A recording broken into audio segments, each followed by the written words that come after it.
the Sheeta Boo. Today is Tuesday, November the 8th. Um, I was just, I was gonna say I was calling. I'm just checking in today, for this week or whatever. I think the last hair video was about my puff that I traveled in on Friday. Um, Saturday morning, I did my usual flat twist on the side, and then I put my hair in a bun, a little bun. Um, no hair added, just my hair, and wore that to the marathon. And then Sunday I wore my hair the same way. Um, Yesterday I wore a bun with hair added, and so last night I washed my hair. I detangled with um, the same spray I did before with the essential oils, castor oil, vegetable glycerin, and water. Um, and then spray that and then put honey hemp on it and detangled and put it in twists. And then I wash with my honey wash mix. Then I took each section, put the hair lotion on, honeydew hair lotion, with pudding and brown sugar, and braided each section, each twisted section. Then I started putting in my yarn braids, which is what you see here. I have this section done because I didn't actually start washing my hair till like 8:30. But that was when I got done detangling, so it was about 8:30ish. Washed my hair out, so you know, I didn't have the set. Usually when I start doing yarn braids, I mean, before I even wash my hair, I have all my yarn cut up. I have my rat tail comb and my lighters and all this other stuff like in one spot, and that was not the case last night. So when I put out my yarn, I had some that was already some leftover yarn, so I had to cut some more and all that. So I have a small portion of my head done, which is why I started in the front, so I can wear a hat to work. And then tonight I'll probably work on it for a couple of hours after rehearsal. This is my first time doing over days like this. We'll see how this fares. And yeah. Another update is I'm putting myself out here so I won't back out because I have a habit of saying, "Oh, I want to do something that's interesting," and it's like, "Look, that's too hard. I don't know if I want to do this." I am joining Beautiful Brown Baby Doll on her 2011 Winter Weight Loss Challenge. It If you go to her website or go to her channel, there are links to the website. You can download the book for the 2-month challenge, and from what the video says, I haven't read the booklet, so don't hold me to this, people. There will be Lord have mercy, recommended exercises or workout DVDs, recommended exercises for the gym. She's going to include a cleanse or detox of some sort. And when I just perused the certain part, it's like she starts you off with a small workout, like a short workout, and then like by the end you'll be able to do like an hour workout. I'm not sure what intensity level, but it's not to say in 2 months you're gonna lose $100. You're gonna lose 100 pounds, or you're gonna have like this ripped body in 2 months. But it's to improve from where you are in 2 months. Is to give you a kickstart. Is to help you change your mind and your thought process about it, eating better and exercising. And so I'm pretty sure that you could tweak some things because I haven't really looked at it, but I already know in my life I don't do just gym and I don't do just videos. It just depends on where I'm at the moment. Sometimes in Michigan, like now, it's raining and it's cold, or it may be snowing. You may not want to go to the gym, and you can throw in a DVD and do some weights at home. Or sometimes you're tired of being around the house and you don't want nobody to interrupt you. You can put your cell phone in your locker and go to the gym and just work out and not be bothered with the outside world, quote unquote, your family, kids, children, work, whatever, while you're there. And it sort of gives you like a peace while you work out. So I mean, there's different reasons why people work out the way they do. So So I'm sort of excited about it. Kinky Nappy Happy, I'm calling you out. She said that we were going to do this together. Jen, I don't know if you're doing this Say It Here challenge, honey, but I'm calling you out too. So I know you and Eddie are getting back on the wagon, so to speak. So it'd be nice if some of you guys would join us. So like the Protective Style Challenge, if we can get a group of people together, keep each other encouraged, and go through, it's 2 months since I got a long time, but before you know it, the new year would be here, and those 8 weeks would be over. So you still have time. The booklet came out last night. Make sure you download version 2. Also, make sure you just keep checking back. You can follow Beautiful Brown Baby down on Twitter, and on Facebook, and at her website, and she does update them all, so you won't have any excuses as to you didn't know things have changed.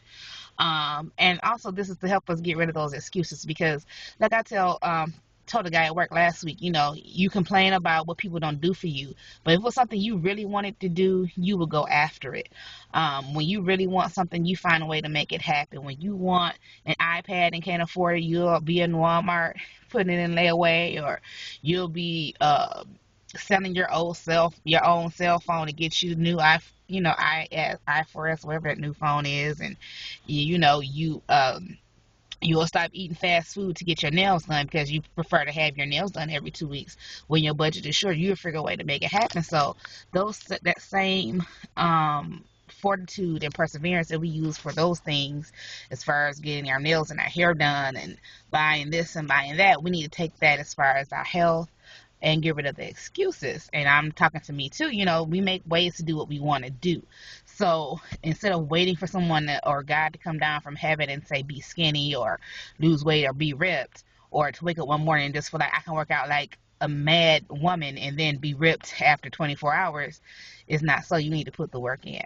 So invest your time, your money, and and sacrifice your free time, because sometimes it's just we don't want to give up our free time.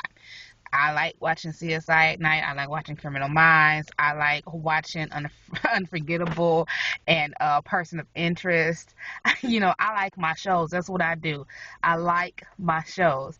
So sometimes you have to sacrifice those shows, because in the end, when you're, diabetes and high blood pressure and all these different things rid of your body, and arthritis, those things are not there to take care of you. They're not going to be there to comfort you. Don't even know you exist.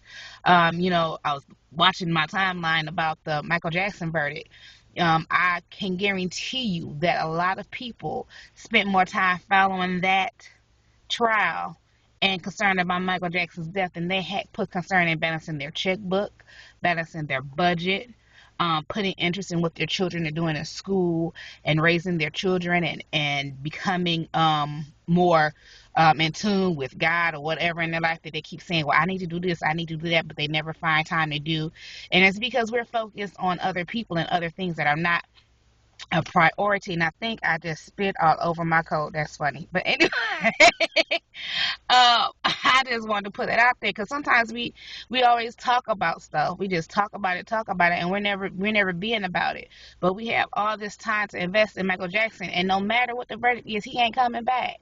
We worry about what Kim Kardashian and her marriage more than we worried about our own marriages. Our marriages are falling apart, but you're so worried about what Kim doing. That's what I hate reality TV, y'all. Y'all don't understand.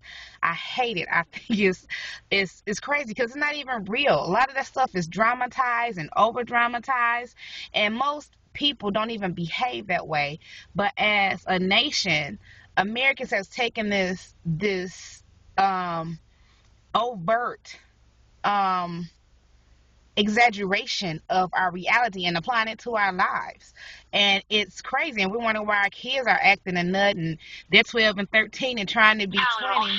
And it's because they're looking at this junk on TV, and then the parents not even saying, well, you can watch TV, but this isn't real. This isn't real. And this doesn't really have an effect on your well-being. Your life is outside of TV and entertainment and video games and stuff. And not saying that all this stuff is wrong, but people everything in moderation. Let's get it together. I mean, seriously, is anyway. That's a long tangent, but we spend a lot of time worrying about other people's lives. When people go to jail, Michael Vick went to jail, then he got out, and then who was it? I don't know if T.I. went back to jail or something was said about him. Everybody was all in the uproar. But the people ain't paying your bills. They're not giving you jobs. If we go out and buy baby fat and send it commorally kids to private school, and your child public school don't even have books. We just did a fundraiser at my job to get books for kindergarten through second grade because most children don't have books at home to help supplement the reading that they're teaching them in school, and kids don't have coats and shoes and breakfast in the morning. And we want the government and we want the schools to be better. You had them kids cook your baby breakfast, get your tail up in the morning. You was getting up with that man, going out all night with him. Now you got this baby, then you need to take care of your child. You need to take care and make sure they have what they need and stop expecting somebody else to do it for you. Same thing with your health. We have the government telling you that your health insurance is going to be more. They're trying to make you be healthy, make you want to. And a lot of us, we want to be better, but we want the easy way. Where there's not an easy way. You're going to have to work at it because these surgeries, that bang, gastric bypass, the Roux-en-Y, all these are tools. If you have that surgery and lose some weight, if you don't change the way you eat, if you don't change your behavior, you're gaining the weight back. There's no way around it. You're going to gain it back. You may not be able to eat 4 quarter pounders, but if you eat that little piece of quarter pounder, or you say, well, I really want some ice cream, so are you putting in your band this ice cream, then you still going to gain weight. There's no way around it, people. So, us as a society, we need to start taking responsibility for our own actions and the consequences to those actions. Yesterday, I was driving home from work and somebody threw a bag of trash in the middle of the street. Pissed me right off. You know why? Because our city, we just got rid of a mayor. He got in the office because he owned the dealership. Everybody's like, oh my God, he's not going to take a salary and he going to help the city because he got money. No, he not. He'll go in office and he'll get all his buddies in there and give them the money for the contracts. He put all these dumpsters talking about, I'm cleaning up the city. I'm cleaning up the city. He didn't have to clean up the city. If you take your trash out your car and put it in a trash can, take your trash out your house, back it up properly and sit it on the curb, pay your taxes, it will be picked up. That's all you got to do. There is no reason for you to have to vote for somebody to pick up your trash. This turned into a rant. And while I'm talking about this rant, let's talk about this. I was listening to Dave Ramsey. I'm listening to Dave Ramsey now, and this lady's talking about she's trying to get out of debt real quick. And she's thinking about, now she has the money to pay the loans or the credit cards and stuff, but she don't want to pay them because she figure if she let them go long enough, they'll settle them. But you made the bill. What kind of integrity do you have when you keep making these bills and you intentionally do not pay them? And then you wonder why the prices of everything go up, because it's people like that always looking for a quick way, just like stealing. You are stealing from that company, so they have to make the money up somewhere. Just like the banks now, they decided they're not going to do the fee on the debit card. I didn't want to fee on my debit card, but you know what they said? We're going to put it somewhere else.